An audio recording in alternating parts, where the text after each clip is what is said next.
I do not want to be your punching bag, 'cause I'm done with that. I will not let myself be a doormat, 'cause I don't want to be walked on. What will you do when I am nowhere to be found? What will you do when I'm not around? It seems like every day it's something else. Sometimes you'll have to do things by yourself, 'cause I can't do it all for you. What will you do when I am nowhere to be found? What will you do when I'm not around? Will you go find someone else when you need some help? Will you tell them that they're doing it wrong? Well, I guess that's how it is. I do not want to be your punching bag, 'cause I'm done with that. I will not let myself be a doormat, 'cause I don't want to be walked on. What will you do when I am nowhere to be found? What will you do when I'm not around?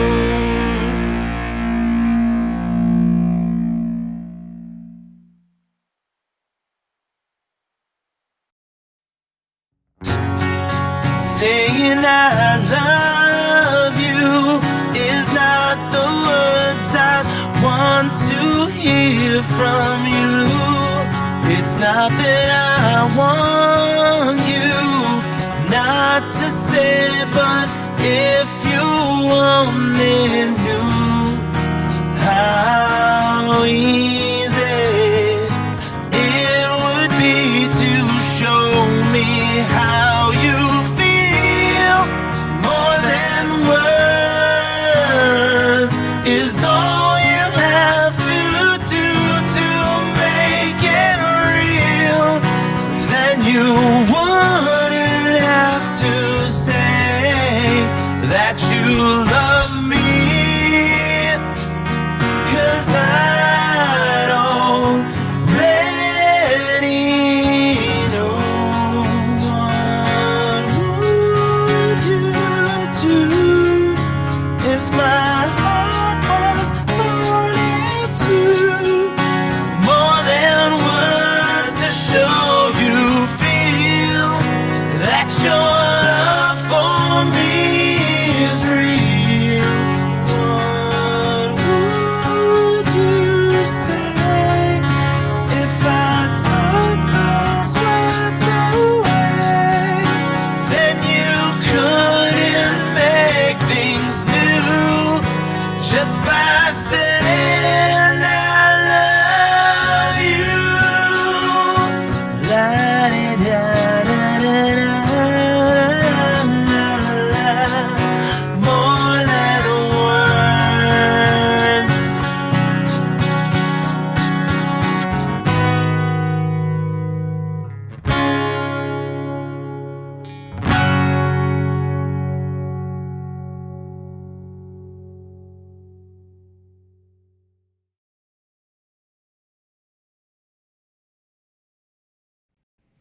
Warning: this podcast features adult subject matter, adult language, and things not meant for children to hear. Viewer discretion is advised. You've been warned.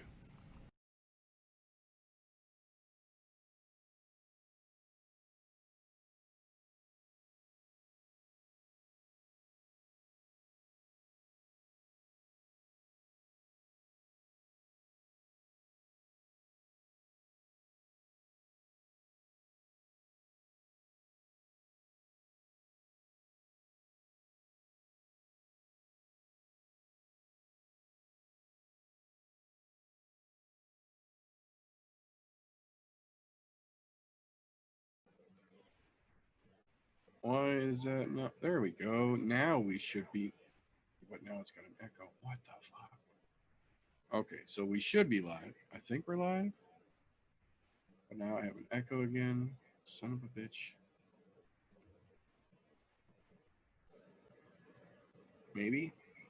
Is it? It is. It's on the wrong one. Okay, hang on. I figured out why there's an echo here.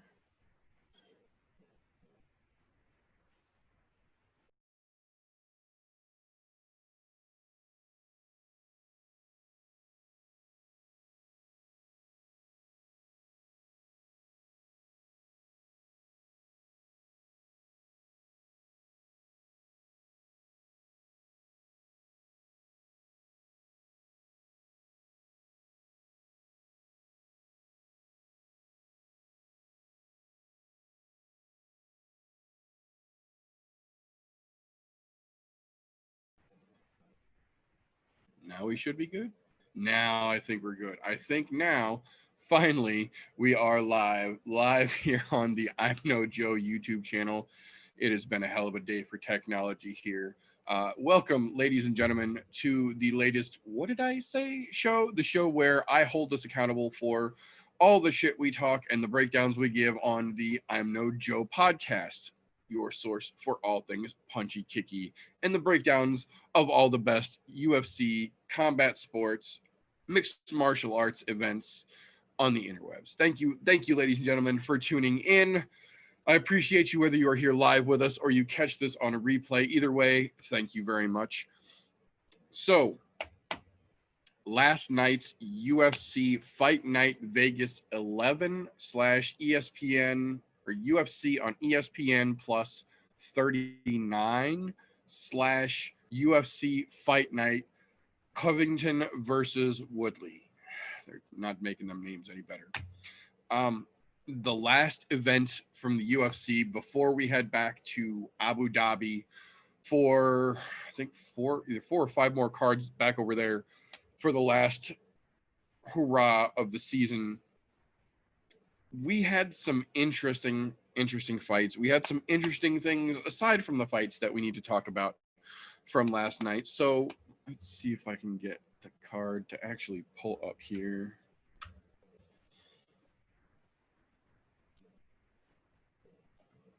We'll run them down from the top where they started getting talk worthy. Let me get the card pulled up so I can make sure I get everyone's name correct here.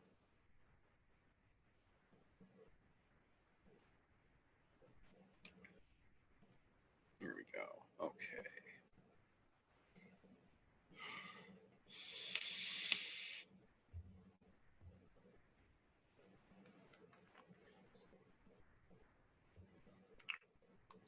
Here's the fight card. Let's see. So click over to the prelims.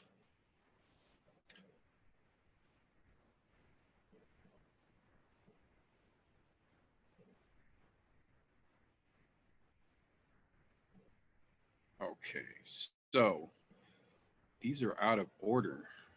These are very much out of order. Okay. So Tyson Nam, as expected, fucking stud, came out, looked fucking spectacular. It's time to start considering giving that guy some ranked opponents. He's absolutely proved himself multiple times now. Get that man some serious competition in that fucking octagon. I think he's going to perform. On the other hand, quite the opposite in the match that followed that. We kind of thought Andre Ewell might come out and look good because he's had those flashes of potential, but no, it was a mediocre fight at best, and he talked a bunch of shit in his post-fight press conference. That guy's got a lot of proving to do. That being said, that brings us to one of the first huge fights of the fucking evening.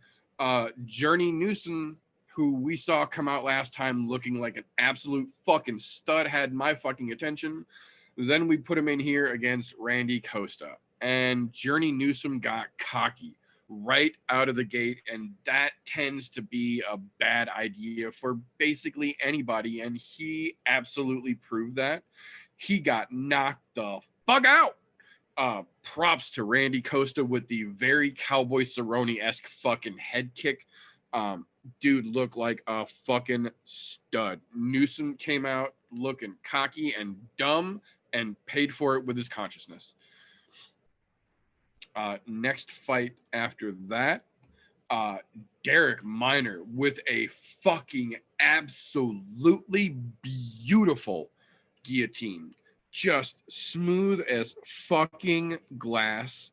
That gentleman is definitely showing some signs of greatness. Lots of little guys, lots of prospects, lots of people to start keeping an eye on from the prelims. The way that Dana conveyed it is that they basically set the prelims on this card up to be their own card, like completely, and it sure the fuck worked. It literally felt like it was a 2-card evening. It was almost Bellator-esque, if you will. Wink, wink, wink. Fuck you, Scott Coker and Dana White. But moving on from there, we have the first big controversy of the evening. And unfortunately, this is 2 weeks in a row. Not only that we have a big controversy from an event that we have to talk about, but that we have a big controversy with the same referee, Chris Tione, again. This time, much worse. Last week with the Ed Herman situation, that was stupid. It was a bad move and it was stupid. But you would kind of hope that he would have learned from that. You would be wrong. In the Jessica Rose Clark versus Sarah Alpar fight, first and foremost, props to Sarah Alpar. That girl has zero quit in her and took this fight 3 weeks before her wedding day. Props, props, props. That being said, she was not on the level of Jessie Jess. Miss Jessie Jess came in to do work, and do work she did. The problem comes in the third round when she was absolutely working.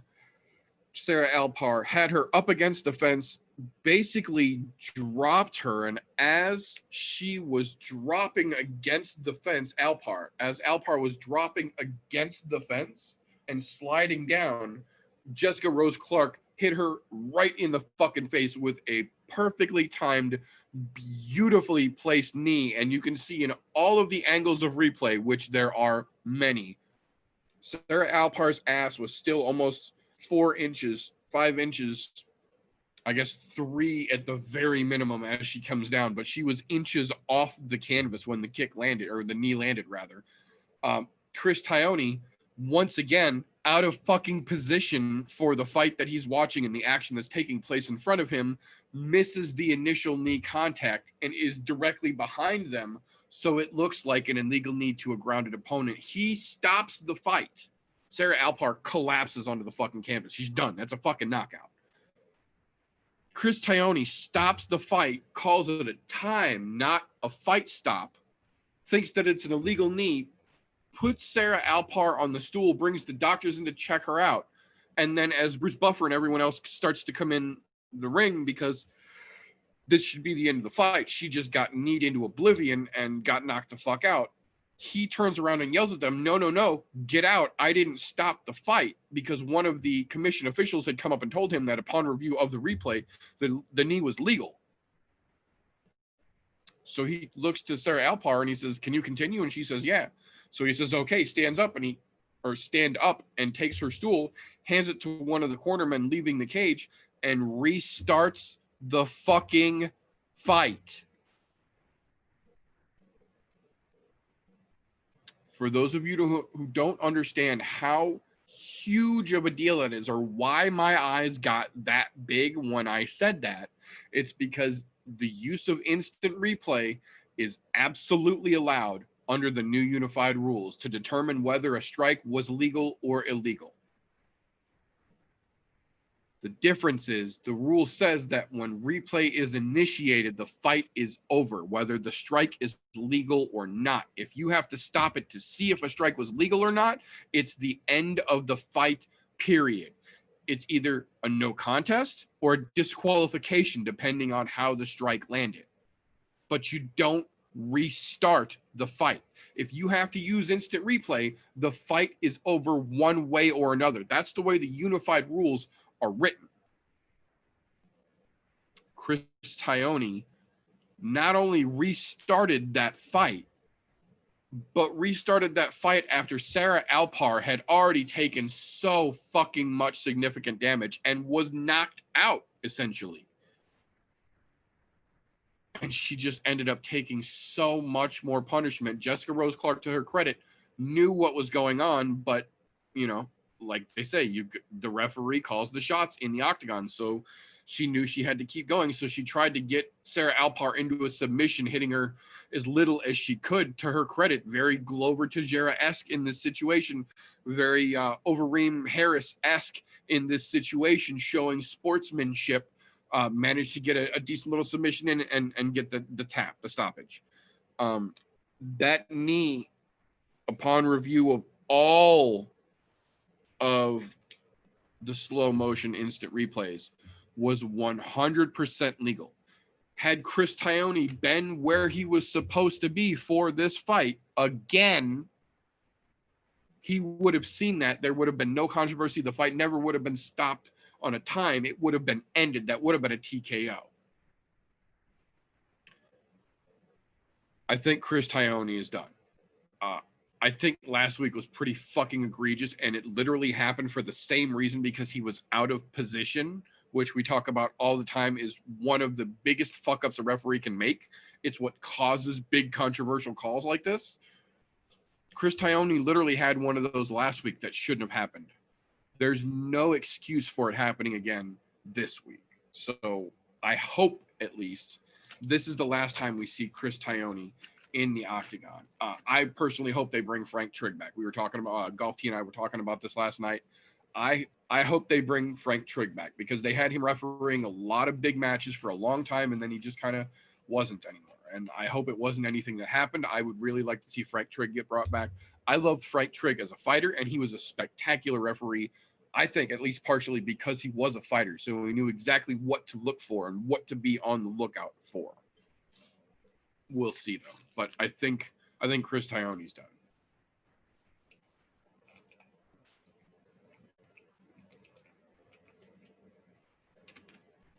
Let me rephrase that.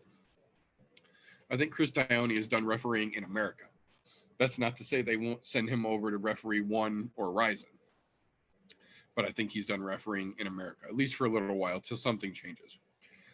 But from there, 2 ladies fights in a row. This doesn't happen very often, and it happened last night. The issue being, Jessica Rose Clark got the stoppage with her ground and pound, trying to work a submission in after very much winning that fight. The battle of the 3 named ladies, as I was talking about the other day, Mayra Bueno Silva versus Mara Romero Barella, hence the 3 named ladies. One, they're both absolute soup cans. Period. They're absolute soup cans. They're brand new. They're basically roster fillers, for lack of a better term. Neither one of them have any real prospect. Neither one of them have any real hype. It was a filler fight, essentially. The difference here is that Mayra Bueno Silva managed to lock a kind of sloppy and half-assed submission onto Mara Romero Barella, who actually made it worse for herself and then made that submission look that much better.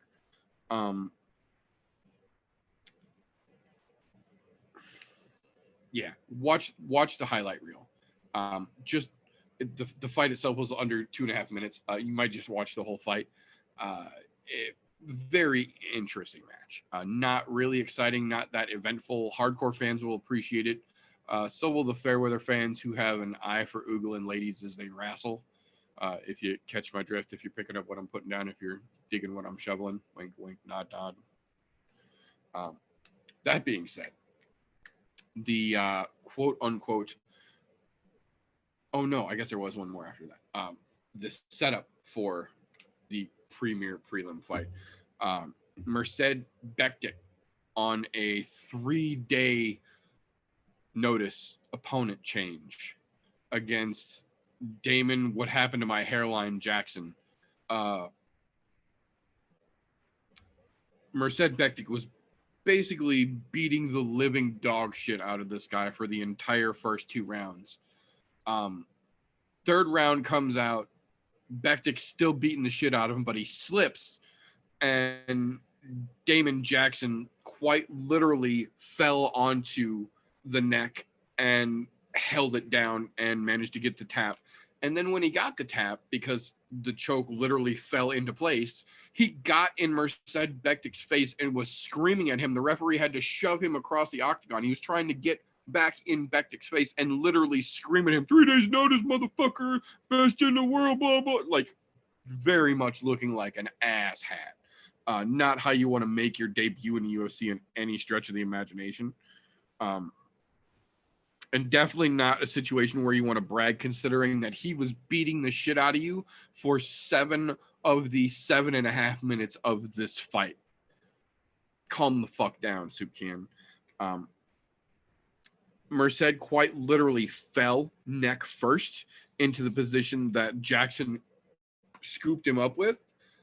Props to Jackson for having the presence of mind to scoop that neck, but calm the fuck down. Anyone who thinks I'm joking, please go watch that fight. Please go watch that fight if you think I'm exaggerating here. That being said,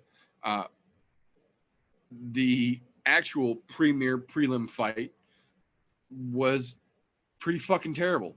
Jordan Espinoza, who we talked about a little bit on the show, who's been out at the BMF Ranch training with Carlos Condit, Cowboy Cerrone, and the likes, came in and looked mediocre at best against David Dvorak, who also came in looking mediocre at best, but got the decision from the judges. So, blah. That'll bring us into the main card. Boy, did things get interesting in the main card. So, right out of the gate, first fight is holy shit crazy. We talked about it a little bit Thursday. Kevin Holland is a new guy who's got a lot of mouth. He's definitely got some talent, but he's got a lot of mouth. We kind of expected him to come out, be a little flashy, be a little cocky. Surprise, surprise. That's exactly what he did. He came out cocky, he came out flashy, and Darren Stewart tolerated a little bit of it in the first round. A little bit. Then he started to take over. And he took over. He had him on the ground in the third round and was dropping elbows and ground and pound on him. He was literally yelling, "Come on, Kevin, woo, let's go." Similar to what Kevin had been yelling at him in the beginning. At one point, Kevin Holland, during the fight, looked at Darren Stewart when he had him pressed against the fence and I quote, said, "Oh boy, you strong." That's the kind of fighter that Kevin Holland is turning out to be. So the difference here is that when it went to the judge's decision, the judges gave it to Kevin Holland. Everyone was so surprised by this that Kevin Holland himself literally walked directly out of the octagon, directly over to Dana White and said, "I didn't win that fight." Dana told him, "Well, you and I don't get to make that decision." And Kevin Holland told him, "No, I didn't win that fight. We need to run that back. Please book that rematch for me." Kevin Holland knew that Kevin Holland didn't win that fucking fight and verbally said so. Of course, to be fair, once he got to the post-fight interview, he tried to play it down a little bit. And it was that whole, a win is kind of a win, even when it's not really a win. I did a lot, blah, blah, blah, blah. But he admitted that he knew he didn't win that fight. So I would absolutely love to see that one get run back, because I think Darren Stewart would probably knock him out. And he even said himself, had that been a 5-round fight, Darren Stewart would have put him to sleep. Kevin Holland admitted this, that my body was starting to fail me. My gas tank was starting to fail me. If we would have had to have gone 5 rounds, he would have knocked me out. We could see it. We were talking about it in the moment during the fight. Galti and I were. That being said, we will move on. So for those who are uninitiated, Mackenzie Dern is a girl who was raised in Arizona, has Brazilian parents, and spent the last 2.5 years down in Brazil training with her father, and now has a Brazilian boyfriend who she has a child with. In the last 2 years, she has adopted the most laughably generic, stereotypical, and a lot of people say insultingly Brazilian fake accent you have ever heard. And she forgets that she's faking the accent, and you can tell because she catches herself when she's talking. She goes from a talker like she from Brazil and is broken English to going right back into fluent English without missing a beat and forgetting that she's supposed to be trying to put on this Brazilian accent. And then you see her like catch herself, and then all of a sudden her accent will literally change in the middle of a sentence and is bad. But to her credit, what she is known for is Brazilian Jiu-Jitsu. She is a black belt. Her father is a legendary Brazilian Jiu-Jitsu practitioner. That is basically what she is known for. Her opponent, Randa Marcos, is known for 3 things, we'll say. 1, being a pretty decent striker, and primarily a striker. 2, almost always having bright fire truck red dyed hair in every time you see her in the octagon, out in public, and it's just, that's her thing. She does the red hair. Cool, good on you. But 3, she has 0 fucking ground game. None. That has been the strategy of almost every single person that has ever beat her. Get her to the ground, submit her, ground and pound her, something. She has nothing on the ground. And she hasn't changed this for years now, for whatever reason. But Mackenzie Dern spent the week doing her press talking about how she is a different fighter. She's a changed fighter, that she's showing people how different she is. And then she comes into this fight and she goes to the ground in a slip, which was laughable after she completely missed a jump kick. Randa Marcos tried to jump on top of her, thinking that she was on the ground. Stupid of Randa Marcos. But then Mackenzie Dern locked up a weirdly positioned armbar. She used her jiu-jitsu on the ground against a girl who doesn't have defense for jiu-jitsu and is terrible on the ground. And then went to the post-fight press interview and repeated about how she's such a different fighter and she's showing how different she is while doing the exact same thing and getting a ground submission win against someone who doesn't have ground work or submission defense. I don't get it. I don't fucking get it. We'll see where that gets us.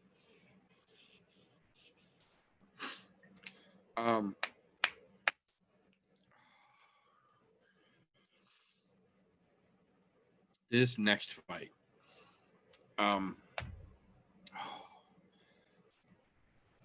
It was a hell of a match. Ryan Spann and Johnny Walker.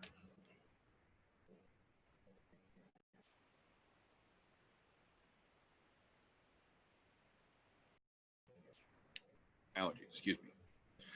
Ryan Spann versus Johnny Walker.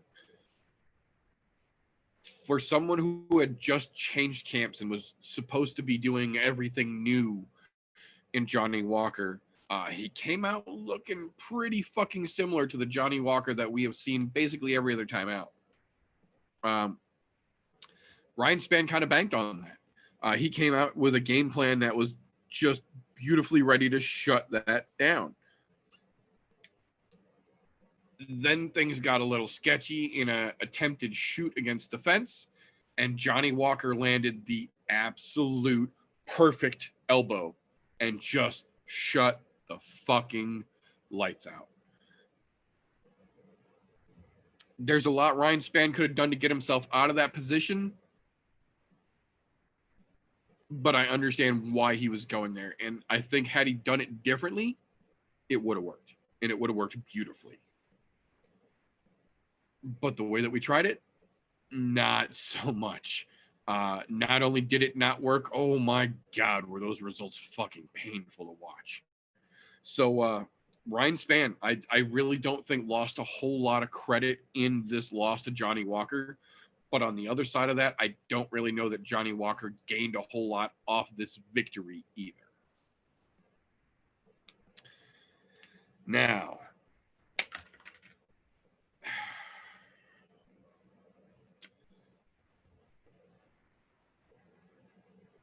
the problem with a situation like what we've got in the next fight is that there are two sides to this result. It's this way a lot of the times, but this one's a little more focused on because of the people involved. Gerald Meerschaert and Khamzat Chimaev.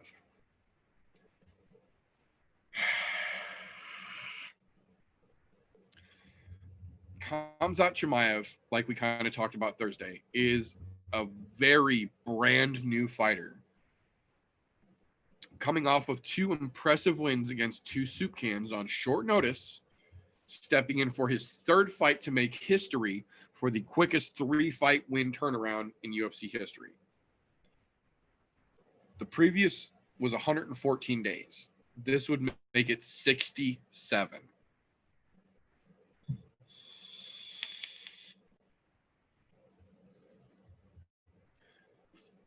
So the reason there's two sides to this result is because there is the journalist / realist side of it, and then there is the fair weather casual clickbait headline side of this. So the fight itself took 17 seconds. They came out. Khamzat Chimaev threw a very nice feint left that Meerschaert bit on and leaned and adjusted. And when he did, Chimaev caught him with a right, one-shot knockout, dropped him, folded him. That was it. They call that a flash knockout. It's happened to some of the best. It's what a lot of people say happened in the Jose Aldo Conor McGregor fight. Conor caught him just right. One punch, flash knockout. The problem with a flash knockout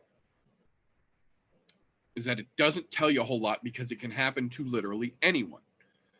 It's one of the reasons that a lot of people wanted to see that Jose Aldo Conor McGregor fight run back, because quite literally a flash knockout can happen to anyone at any time, and it doesn't necessarily mean a whole lot most of the time.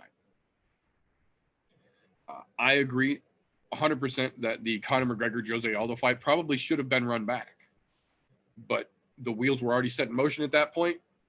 Too fucking little, too fucking late at that point. I get it. This was another one of those situations. We didn't see anything from Chimaev other than he can throw a good feint left and follow it with the right combo, which to his credit, he did, and he did very well. I will absolutely give him credit for that. The combination that he threw, the feint followed by the right that he threw, was absolutely nice.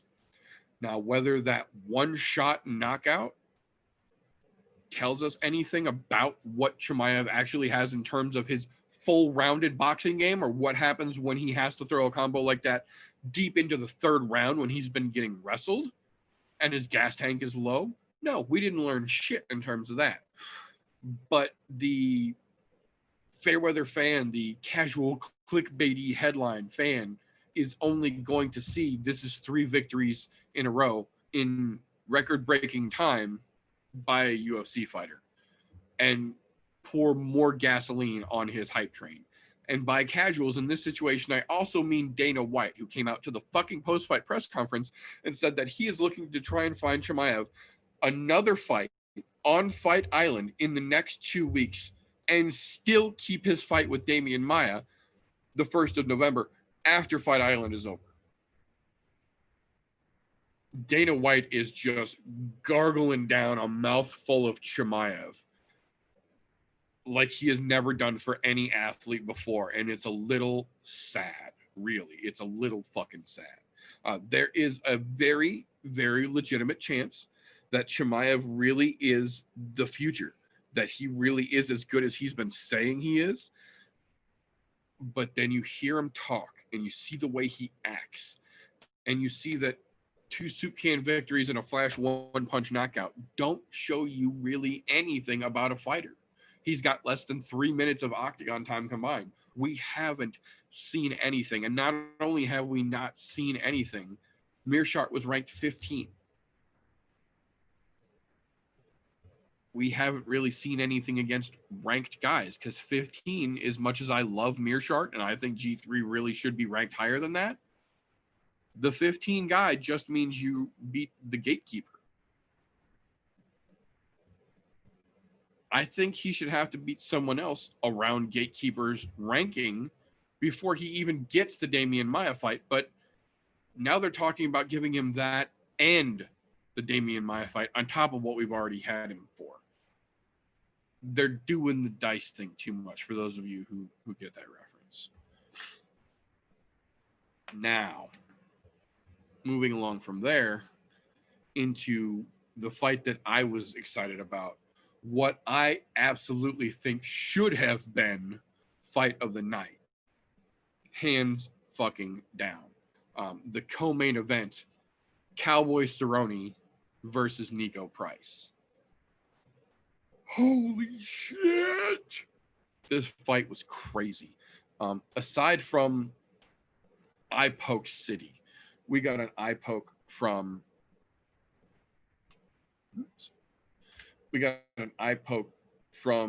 Nico Price in the first, I think, 25 seconds, 30 seconds of the fight. Incidental, coincidental. Yeah, that's what it is. Not on purpose. Okay. Happens sometimes. Immediately after that, maybe a minute after that, we get another eye poke from Nico. The other fucking eye. The other eye. He poked Cowboy in both eyes. Sorry, Chiefs game is playing over here. It's craziness right now. Nico poked him in both eyes. Incidental both times, clearly, but fuck, man. Really? Both eyes?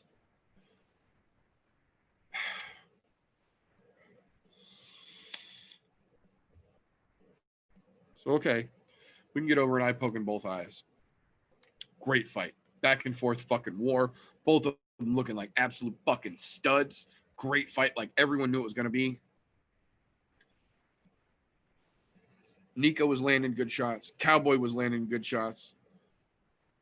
In the third, Nico pokes him in the fucking eye again. This time they take a point for it. But seriously, and again, you can see it was incidental. It was not on purpose. But motherfucker, really? Really? Yeah, really.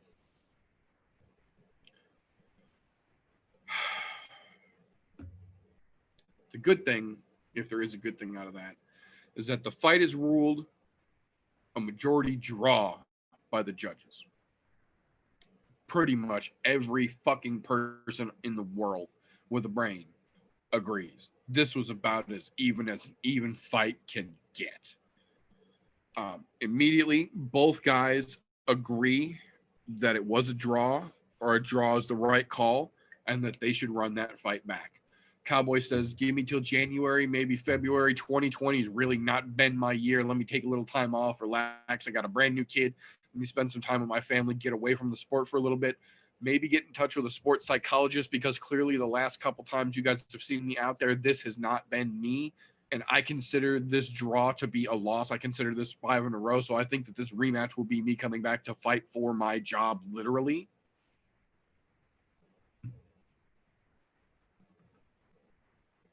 I get it. I get it. I think the draw was the right call in this situation, and I think they absolutely should run it back. I think January, end of December, I think would be perfect.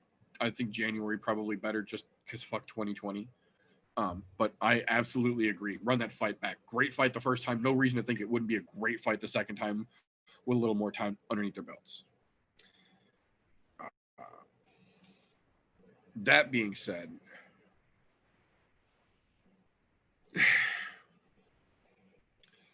so if you guys watched Thursday's I'm No Joe podcast where we broke this card down, I told you guys Thursday, and the fellas pretty much agreed with me. This fucking main event is bullshit. Tyron Woodley versus Covington was the fight to make 4 years ago, 5 years ago, literally, when the heated rivalry was fresh and they were both still on the right track, in their prime, at their peaks, if you will. Tyron Woodley has absolutely fallen off since then, and we've seen it in his last 3 fights in a row, and we said just that. Unless the old Tyron shows up like he said he was going to and actually throws hands like he said he was going to, then he was going to give this fight away, waiting to headhunt, trying to get that one big shot that he's been trying to find since the Darren Till fight. And that's exactly what happened. The real Tyron Woodley that got himself to the belt did not show up. He quite literally was letting Colby push him against the fence. Never really ate many big shots. Colby didn't do shit. Colby didn't look good, and he had every opportunity to, because Tyron looked like shit.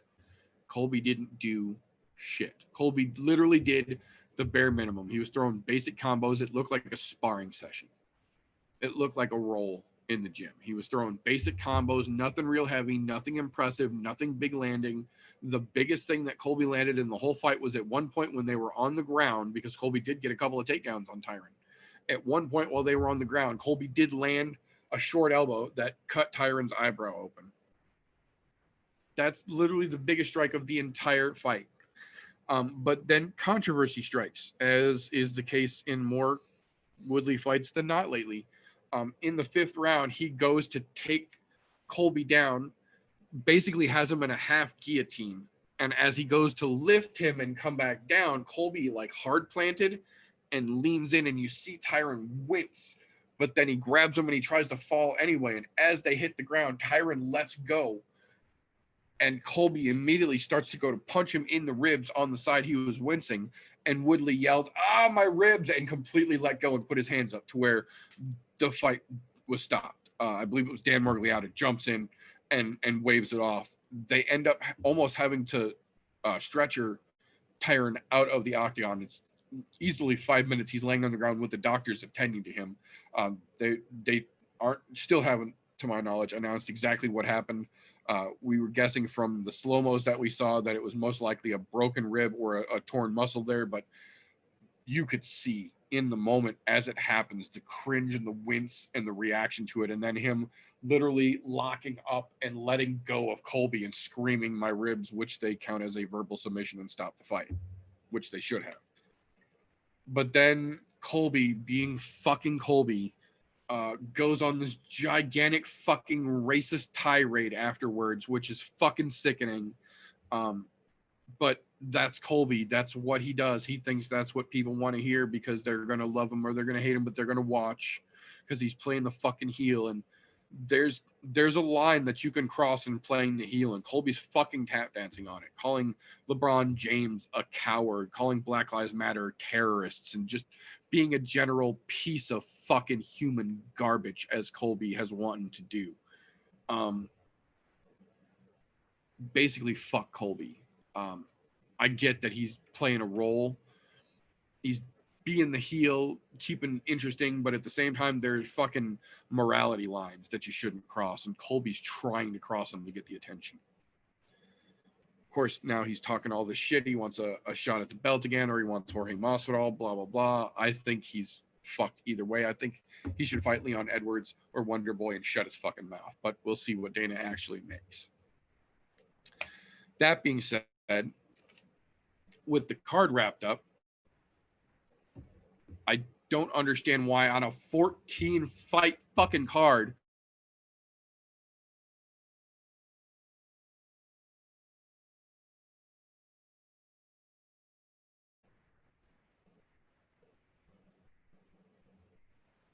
wait a minute.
I think maybe.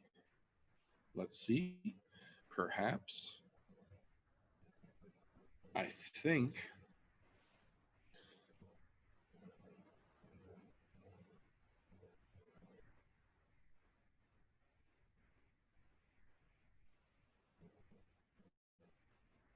we might be back. We might have survived that. I think the stream might still be going.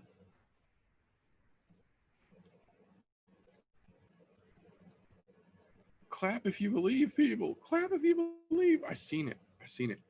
We are still somehow fucking live. So for those of you who missed that, fuck AT&T. We've been having intermittent outages across the Midwest for the weekend. That was another one that just so happened to happen right as I was getting ready to finish the last of this show up. So I'm going to go ahead and finish this up and then get the fuck on out of here for you wonderful folks. Basically, main event sucked the fat one. And on a night with 14 fucking fights, after week and week and week and week and week, keep getting hit by the Backstreet Boys and losing fights and ending up with 7 fight cards and 8 fight cards, we get a night right before they head back to Abu Dhabi where we have 14 fights on the fucking card, and they decide that they're not going to award a fight of the night. Instead, they're going to do that shit where they give 4 performance of the night bonuses again. So the bonuses, some I agree with, some I do not. Mackenzie Dern does not fucking deserve a bonus for that shit. What the fuck was his name?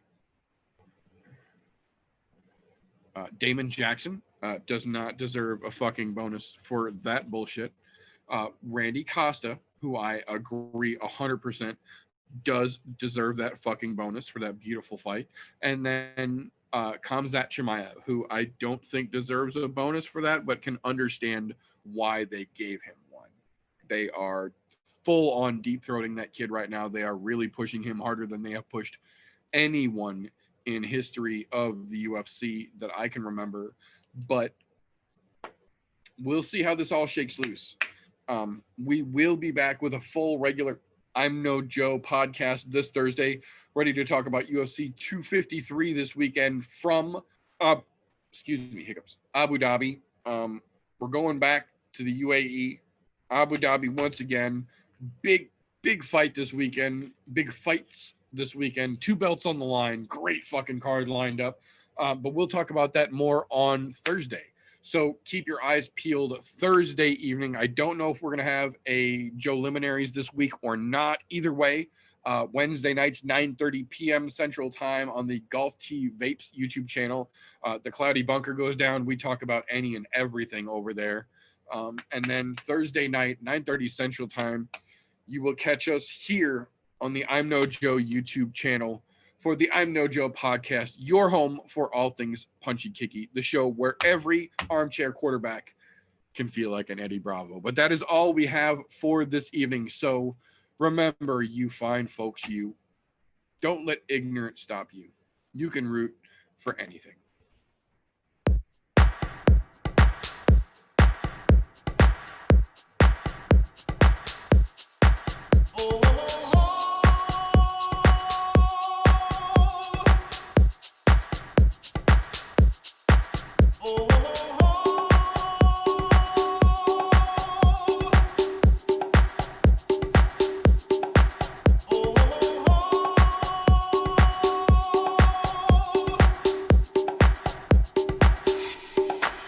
Everybody was kung fu fighting.